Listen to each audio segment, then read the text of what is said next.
ಆಗ್ಯದ ಅಜ್ಜಿ ನಾಷ್ಟ? ಅನ್ನದ ಬಿಸಿ ಅದ ಮಾಡು. ಅಲ್ಲಿ ಗುಡಿ ಬಲ್ ಕುಂತಿಲ್ಲ, ಅಲ್ಲಿ ನೋಡು ನಾ ಗುಡಿ ಬಲ್ ಕಂಡಿಲ್ಲ ನೀವು. ಹಾಂ ಊಟ ಮಾಡ ನಾಷ್ಟದ. ಹಾಂ ಎದಕ್ಕೆ ಬೇಕಿಲ್ಲ ರೊಕ್ಕ?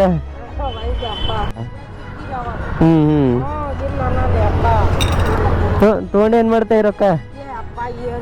ಯಾರ ಕೈಲರಿ ಏನಾರು ಮಾಡ್ತೀವಿ, ನೀವು ಕೊಟ್ಟಿದ್ದು ಈಗ ಊಟ ಮಾಡ್ತೀನಿ. ಹಾಂ ಯಾರ ಕೈಲರಿ ಅಪ್ಪ ಎಲ್ಲ ಏನಾರು ಮಾಡಿಸ್ಕೊಂಡು ಮನಿ ಎಲ್ಲದ?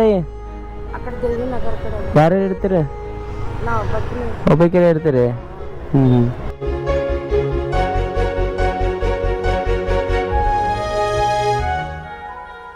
ಊಟ ಗೀಟ ಮಾಡೋದಿರಲಿ ಆಯಿತು. ಹೋಗಲ್ಲಿ ಇಲ್ಲೇ ಕೊಡ್ತೀರಿ. ನಾ ಈ ಕಡೆ ಬಂದಂದ್ರೆ ಊಟ ಕೊಟ್ಟು